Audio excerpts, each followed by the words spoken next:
রবিবার দিন দুপুরবেলায় পোলাও কিংবা গরম ভাতের সাথে এই বাদশাহী ডিমের রান্নাটা জাস্ট জমে যাবে। দেখুন, খুবই কম উপকরণ: টমেটো পেস্ট, কাজু বাদামের পেস্ট, আদা রসুনের পেস্ট, পেঁয়াজের পেস্ট, টক দই এবং 4টে সিদ্ধ ডিম। ডিমগুলোকে আমরা ছুরি দিয়ে এইভাবে তার গায়ে একটু একটু করে কেটে নেব, যাতে করে ডিমের ভিতর অবধি মশলার টেস্টটা যায়। উপর থেকে খানিকটা নুন দেব আর দেব গোলমরিচ। ডিমগুলোকে এইভাবে একটু মাখিয়ে নিতে হবে। একটা কড়াইতে সর্ষের তেল দিয়ে আমাদেরকে তেলটা গরম করে নিতে হবে।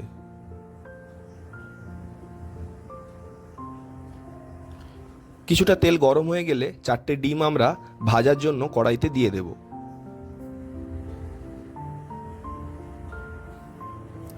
দেখুন, খুব অল্প পরিমাণ ভেজে নিতে হবে, খুব কড়া করে ভাজার দরকার নেই।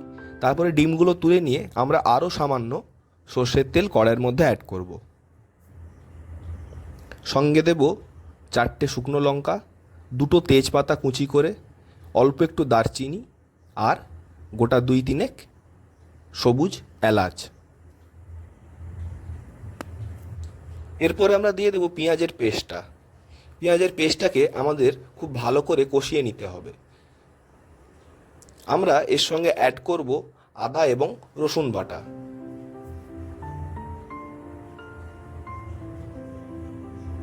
এমন একটা পর্যায়ে আমরা অ্যাড করব টমেটো পেস্ট।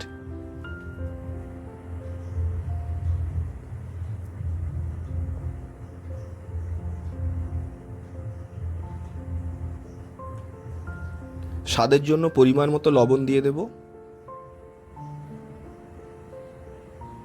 এমন একটা পর্যায়ে আমরা কাজু বাদামের পেস্টটা এর সাথে মিশিয়ে নেব।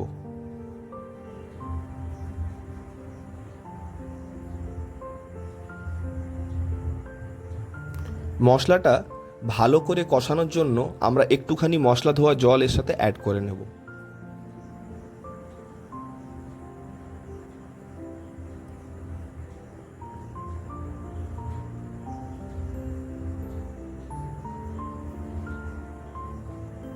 এমন একটা যখন থিকনেস চলে আসবে, তখন আমরা অ্যাড করব জিরে ধনে গুঁড়ো আর 2 চামচ মতো কাশ্মীরি লঙ্কার গুঁড়ো।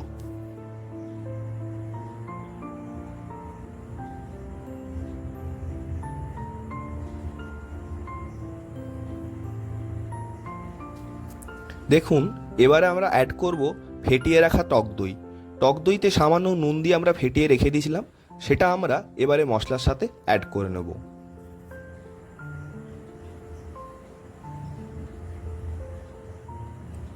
দেখুন, মশলার থিকনেসটা আরেকটু বাড়ানোর জন্য আমরা আরেকটু জল দেব, যাতে মশলাটা আরও ভালোভাবে কষা হয়ে যায়।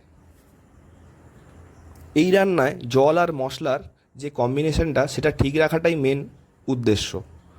দেখুন, এরকম একটা পর্যায়ে আমরা ডিমগুলো মশলাতে দিয়ে দেব। ডিমগুলো মশলাতে দিয়ে কিন্তু আমাদের আরও 5-7 মিনিট থেকে 10 মিনিট রান্নাটা করতে হবে, এবং রান্নাটা পুরোটাই করতে হবে একদম হালকা আঁচে। দেখুন, মিনিট 5-6 পরে আমাদের রান্নার দ্বিতীয় স্টেজ। এবারে আমরা দিয়ে দেব বেশ কিছুটা গোলমরিচের গুঁড়ো, সামান্য একটু গরম মশলা এবং বেশ কিছুটা পরিমাণ কাসুরি মেথি। ভালো করে আমরা মশলার সাথে এই দ্বিতীয় উপকরণগুলো মাখিয়ে নেব।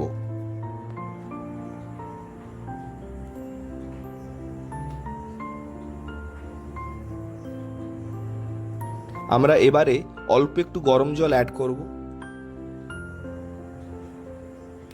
4টে ডিমের জন্য এইটুকুনি কারি রাখাটা বাঞ্ছনীয়। স্বাদটাকে ব্যালেন্স করানোর জন্য আমরা 1/2 চা চামচ চিনি ব্যবহার করব। দেখুন, রান্না কিন্তু শেষ। বেশ কিছুটা তেল ছেড়ে দিয়েছে। রান্নাটা কিন্তু খুব ভালোভাবে এই সময়টায় হয়ে গেছে। তখন আমরা দিয়ে দেব খুবই অল্প পরিমাণ কেওড়া জল। একদম ধিমি আঁচে আমাদেরকে আরও 2 মিনিট রান্নার পর রান্নাটা নামিয়ে নিতে হবে। দেখুন কি দারুণ দেখতে লাগছে। এর সাথে আপনি পোলাও খান, গরম ভাত খান কিংবা রুটি পরোটা যাই খান না কেন মুখে কিন্তু লেগে থাকবে। ভালো থাকবেন।